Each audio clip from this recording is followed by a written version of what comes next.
एक बार की बात है, विजयनगर साम्राज्य के राजा कृष्णदेव राय के दरबार में तेनालीराम अपनी चतुराई और हास्यबोध के लिए प्रसिद्ध थे। उनकी बुद्धिमत्ता और तीक्ष्ण बुद्धि ने उन्हें राजा का विश्वासपात्र बना दिया था। एक दिन राजा कृष्णदेव राय ने तेनालीराम की बुद्धिमत्ता की परीक्षा लेने का निर्णय किया। उन्होंने तेनालीराम को बुलाया और कहा, तेनाली, मैं तुम्हारी बुद्धिमत्ता से बहुत प्रसन्न हूँ, लेकिन मैं चाहता हूँ कि तुम एक और परीक्षा दो। अगर तुम इसमें सफल हो गए तो मैं तुम्हें एक बड़ा इनाम दूंगा। तेनालीराम ने मुस्कुराते हुए कहा, महाराज, आपकी आज्ञा का पालन करना मेरा कर्तव्य है। कृपया मुझे परीक्षा का विषय बताएं। राजा ने कहा, मैं चाहता हूं कि तुम एक ऐसा काम करो जिससे पूरे राज्य के लोग तुम्हारी प्रशंसा करें। लेकिन यह काम इतना आसान नहीं होना चाहिए। तुम्हें अपनी बुद्धिमत्ता का उपयोग करके इसे पूरा करना होगा। तेनालीराम ने सोचा और कहा, महाराज, मैं आपकी चुनौती स्वीकार करता हूँ। कृपया मुझे कुछ समय दें। राजा ने हामी भरी और तेनालीराम अपने घर लौट आए। उन्होंने सोच विचार किया और एक योजना बनाई। अगले दिन उन्होंने शहर के बाजार में एक बड़ा सा बोर्ड लगवाया जिस पर लिखा था, जो कोई भी मुझे एक दिन में मूर्ख बना देगा उसे मैं 1000 स्वर्ण मुद्राएं दूंगा।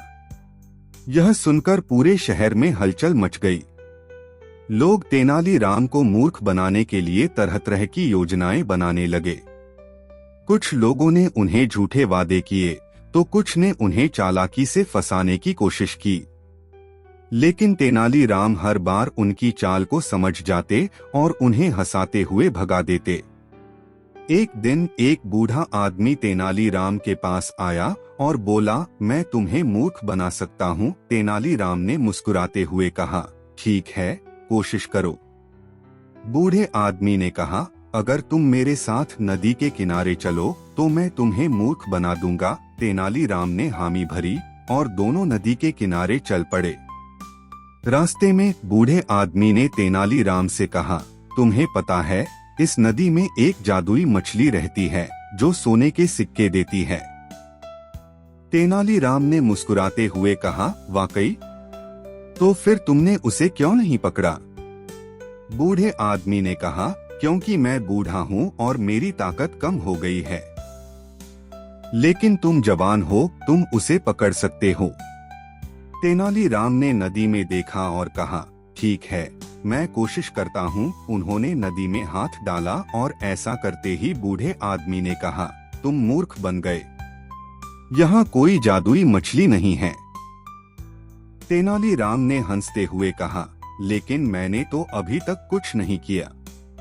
मैंने सिर्फ नदी में हाथ डाला है। तुम्हारी चाल काम नहीं आई। बूढ़े आदमी ने हार मान ली और चला गया। इस तरह तेनालीराम ने हर किसी की चाल को विफल कर दिया। अंत में जब कोई भी तेनालीराम को मूर्ख नहीं बना पाया तो उन्होंने राजा कृष्णदेव राय के सामने प्रस्तुत किया कि उन्होंने चुनौती पूरी कर ली है। राजा ने पूछा, तेनाली, तुमने यह कैसे किया? तेनालीराम ने कहा, महाराज, मैंने लोगों को यह सोचने पर मजबूर कर दिया कि वे मुझे मूर्ख बना सकते हैं। लेकिन असल में मैंने उन्हें अपनी बुद्धिमत्ता से परख लिया। इस तरह मैंने उन्हें मूर्ख बनाया, न कि उन्होंने मुझे।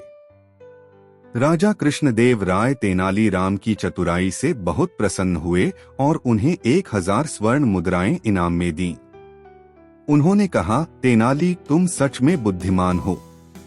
तुमने न केवल मेरी चुनौती पूरी की, बल्कि पूरे राज्य को तुम्हारी बुद्धिमत्ता का लोहा मनवाया। इस तरह तेनालीराम ने अपनी चतुराई और बुद्धिमत्ता से न केवल राजा की चुनौती पूरी की, बल्कि पूरे राज्य में अपनी प्रशंसा भी बटोरी।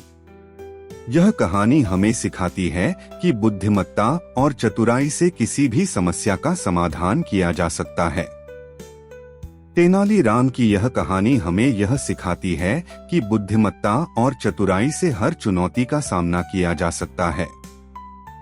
उनकी कहानियां न केवल मनोरंजन करती हैं, बल्कि हमें जीवन के महत्वपूर्ण सबक भी देती हैं।